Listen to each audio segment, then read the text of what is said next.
10. 상서로 법을 표함. 1. 광명을 놓아 법을 표한다.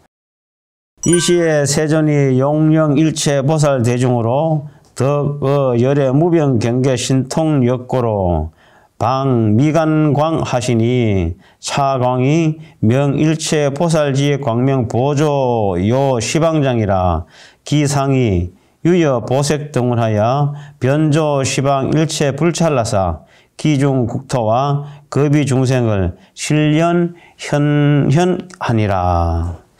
그때 세종께서 모든 보살 대중들에게 열애의 거지없는 경계와 신통력을 얻게 하기 위하여 미간에서 광명을 놓았습니다.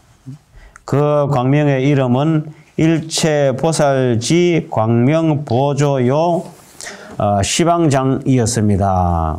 그 모양은 마치 보배가 빛나는 등불 구름과 같아서 시방의 모든 부처님 세계를 두루 비추며 그 가운데의 국토와 중생들을 모두 나타나게 하였습니다. 세종께서 이제 일체 보살 대중들에게 열애의 무변한 경계와 열애의 신통력을 얻게 하려고 광명을 놓았습니다.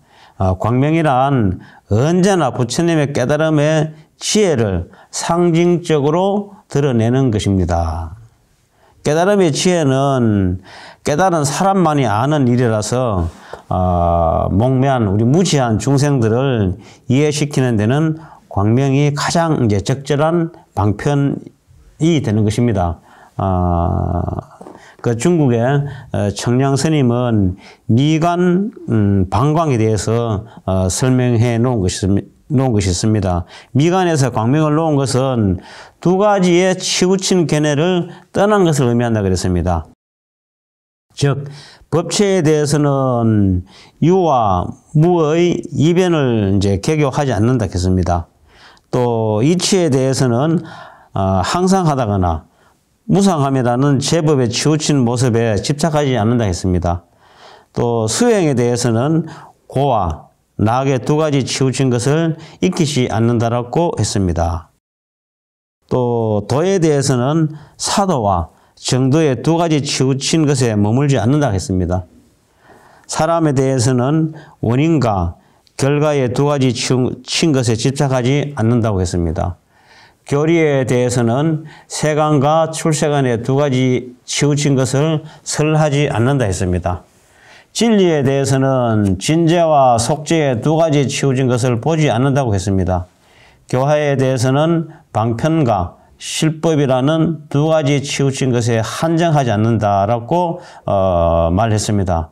그러므로 대중들을 위해서 미간 광명을 놓은 것이다 라고 그렇게 청량 스님은 말씀을 하셨습니다. 부처님의 이제 형상을 보면은 미간에는 반드시 백호, 즉 흰 털이 있습니다. 그리고 그 백호에서는 언제나 광명을 놓는 것으로 알고 있습니다.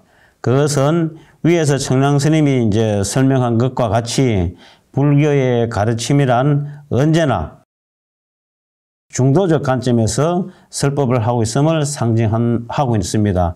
여기서 이제 청량 스님이 말씀해 놓은 것은 전부 다 이제 중도적인 쪽으로 말씀해 놓은 것입니다. 어느 쪽으로도 치우치지 않는다. 그런 것입니다. 그래서 우리는 항상 살아가면서 이 중도적인 이치를 잘 이해를 해야만 살아가는데 걸림이 없는 것입니다. 그런데 그렇지를 못하고 이 세상에 보면은 어느 한쪽만 알고 다른 쪽은 알지를 못하고 내가 한쪽만 알고 있는 걸 가지고 옳다고 주장하는 사람들이 굉장히 많습니다. 내가 한쪽만 알고 다른 쪽도 같이 알아야만 이것이 옳은 것인지 저것이 옳은 것인지 판단이 나는데 그렇지 하지 않고 내가 어떤 주관적으로 생각해갖고 내 것이 옳다 이런 식으로 살아가는 사람들이 얼마나 많습니까? 그러다 보니까 항상 서로 간에 이제 부딪혀서 불화가 생기고 쟁투가 생기고 이렇게 되는 것입니다. 그래서 우리는 항상 무슨 일이 있는 것 같으면은 알아봐야 됩니다. 한 사람 쪽에만 어떤 그런 그 주장을 듣고 판단을 하면 그것은 항상 100번이면 100번 다 실패를 오는 것입니다. 그래서 이제 이는 중도가 그렇게 중요하다 그랬습니다. 우보 진동 제3계망하야 일일 진중에 현무수불하사 수제 중생의 성욕 부동하야 보우 삼세 일체 재불 묘 법륜운하사 현시 열애 바라밀해 하시며 또 모든 세계 거물을 널리 진동하여 낱낱 먼지 속에서 수없는 부처님을 나타내어 모든 중생들의 근성과 욕망이 같지 아니함을 따라서 삼세 일체 모든 부처님의 미묘한 법륜을 널리 쏟아서 열애의 바람밀다를 나타내 보였습니다. 그 부처님께서 이제 놓은 미간의 광명이 세계를 진동하고 낱낱 먼지 속에서 나타난 부처님은 중생들의 각기 다른 근성과 욕망을 따라서 모든 부처님의 법을 설하는 것입니다. 그 내용은 이제 열애가 이제 닦은 온갖 바라밀이 되는 것입니다. 광명이란 언제나 깨달음의 지혜의 광명이고 광명이 되고 또 눈을 뜨고 보면 모든 시방 세계가 부처님이 놓는 미간의 광명이 되는 것입니다. 이제 그 광명으로 세계를 진동하는 일이 나오고 또 무수한 중생들의 근기에 알맞은 법을 연설하는 것입니다. 미간이라는 중도적 안목에서 이제 보면은 지금 여기서 이대로가 완전 무결한 화장장엄 세계의 삶이라는 뜻이 되는 것입니다. 그래서 이제 그 광명 자꾸 이제 나오는데, 우리가 이제 요즘은 아주 인터넷 같은 것이 많이 이제 발달해가지고 글 잘 쓰는 사람들, 어떤 한 문장을 정말로 사람이 보면은 감동할 수 있는 그런 문장을 한 줄 딱 써가지고 SNS 같은 데 이제 올리면은 그 글은 우리나라 사람만 보는 것이 아니고 전 세계 사람들이 다 볼 수가 있거든요. 그러면은 그 글을 한 줄을 딱 읽었을 때 그 사람들이 아주 감동을 받고 희망을 얻고 꿈을 얻고 그런 말인 것 같으면은 바로 그것이 광명을 놓는 것입니다. 광명이 따로 내가 빛을 쌓아서 낳는 것이 아니고, 그런 것이 다 이제 우리는 광명이라고 그렇게 또 이해를 해야 되는 것입니다. 하고, 또 그렇다 하는 것이 이제 또 맞습니다. 그러고 우리는 항상 좀 앞에도 말씀드렸다시피 꿈과 희망을 놓치지 말아야 되는 것입니다.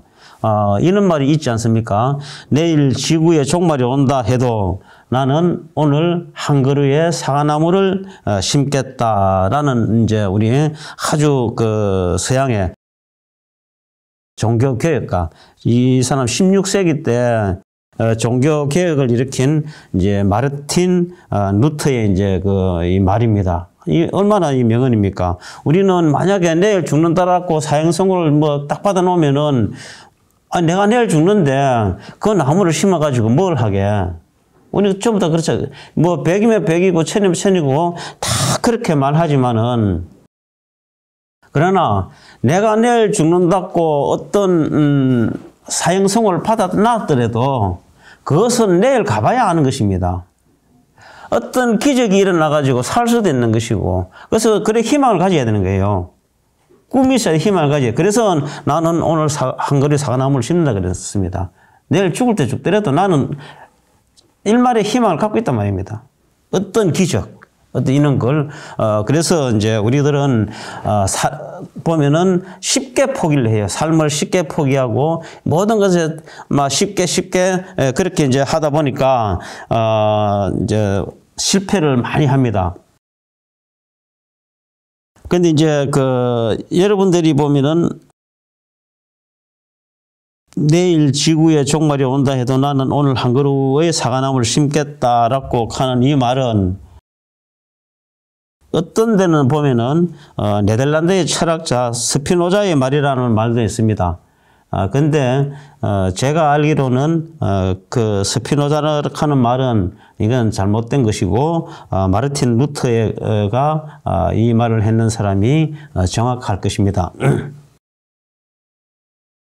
우오무량 제출리오나사 영재 중생으로 영도 생사케 하시며 부재불 대원 지원하사 현시 시방 제3개 중 보현보살 도량 중회하고 작시 사이에 우요업을 하여 종족 하입하시니라.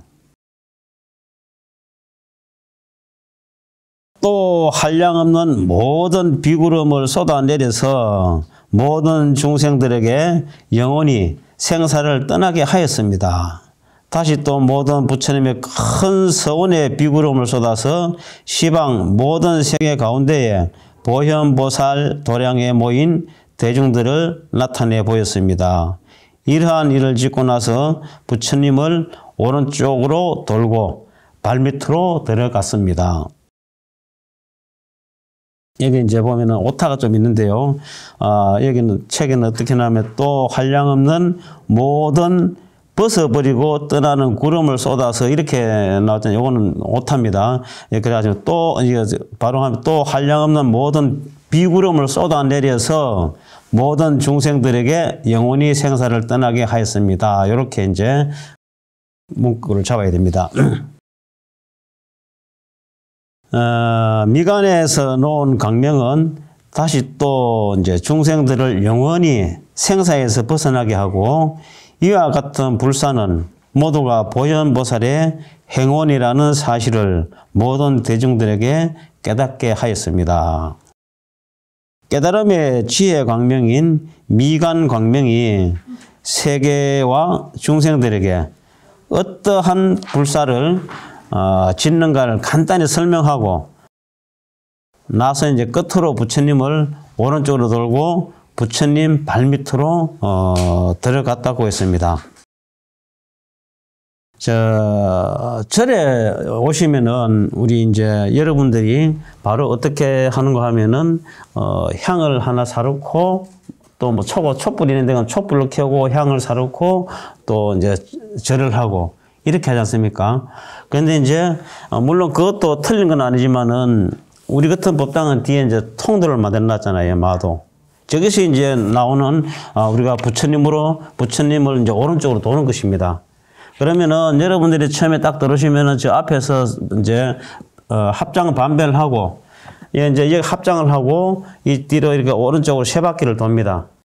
돌면서 여러분들이 뭐 법당에 모시는 부처님 어떤 부처님을 봐갖고 석가모니 부처님 같으면은 석가모니 불을 이제 염송을 하면서 돌고 뭐 아미타 부처님을 한 것 같으면 아미타 부처님 염송을 하면서 돌면서 세 바퀴 돌고 와서 이게 절을 해야 되는 것이에요. 원칙은 그것이 이제 그래서 이제 그래 뒤로 통로를 내놓는 이유가 바로 그거예요.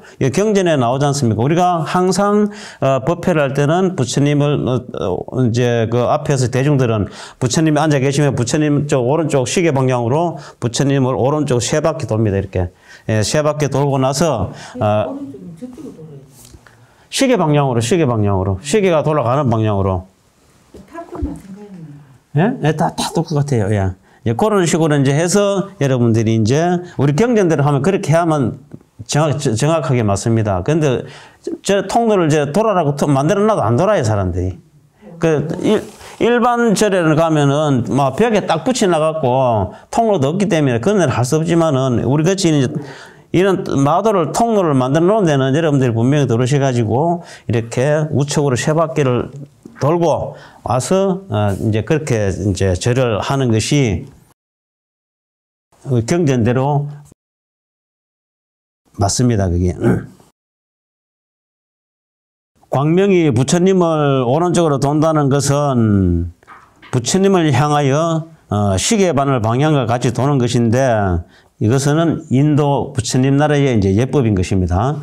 고대 인도에서는 귀인에게 존경의 뜻을 나타낼 때 오른쪽 어깨를 귀인으로 향하여 그 주위를 3번 돌았다.